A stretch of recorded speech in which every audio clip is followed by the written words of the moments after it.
Bonjour, donc maintenant je vais vous commenter le contenu des 4 vinotes que vous avez devant vous.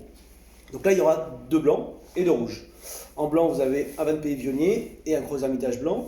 Et en rouge vous avez 2 Gros Hermitage, la Fleur de Syrah et la Chasselière.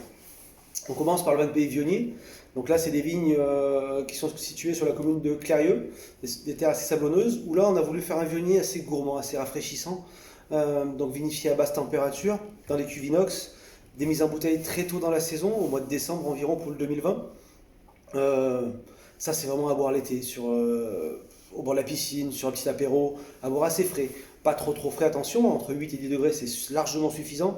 Mais voilà, c'est pas un vionnier qu'on va garder longtemps en cave, c'est un vionnier à se faire plaisir de suite. On passe au Gros blanc, le Gros Hermitage blanc, donc là par contre on change de catégorie, on passe sur un vin qui est issu d'un assemblage des 2 cépages autorisés en appellation Crozes, la Roussanne et la Marsanne. Là-dessus la Roussanne va vous amener du gras et du volume et la Marsanne la finesse et l'élégance. Donc là ces 2 cépages sont vinifiés et élevés séparément dans des fûts de 400 litres et on assemble uniquement à la mise en bouteille. Donc ça c'est élevé 8 mois en fût, on met ça en bouteille environ au mois de juin. Ça, plus sur un apéritif un peu plus travaillé, plus recherché, ou sur une petite terrine de lapin, ça peut être sympa aussi. Donc voilà, c'est un vin blanc qu'on peut garder 3-4 ans en cave, mais qu'on aime bien boire sur la jeunesse, sur le côté friand, frais, gras, onctueux, assez rafraîchissant. On passe au rouge. Au rouge, alors on a 2 Gros Hermitages rouges. On commence par la Fleur de Syrah. Donc là, la Fleur de Syrah, c'est des vignes qui ont moins de 15 ans. Là-dessus, on va vraiment chercher le côté gourmand et friand de la Syrah sur le sol argilo-calcaire de Gros Hermitage. Donc là, on va avoir des températures de fermentation qui vont être assez basses aussi, hein. Bon, 24-26 pour des rouges, et des macérations assez courtes.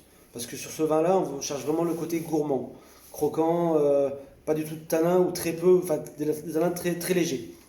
Moi j'appelle ça un cross de copain.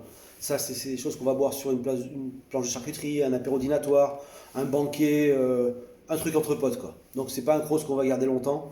2-3 ans en cave, on se fait plaisir de suite. Voilà, c'est sympa. On passe à la Chasselière.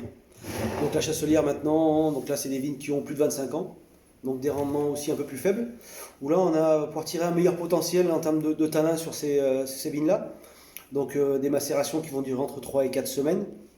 Derrière des élevages d'environ 12 mois, dans des grands contenants en bois. Donc soit des cuves tronconiques en bois, soit des fûts de 400 litres. Ça c'est un Crozes qu'on peut garder 5-6 ans en cave, il n'y a aucun problème. Pour le boire, plus l'automne, l'hiver, le printemps, une viande de bœuf un peu marinée, un pot-au-feu, un coq au vin, quelque chose de plus sérieux à table. Moi j'appelle ça, c'est le Crozes par excellence, on peut l'amener n'importe où. Vous êtes invité quelque part, vous amenez une bouteille de Crozes, quoi que la personne à table ait faite, là c'est top. Je crois que j'en ai assez dit, maintenant à vous déguster, à bientôt!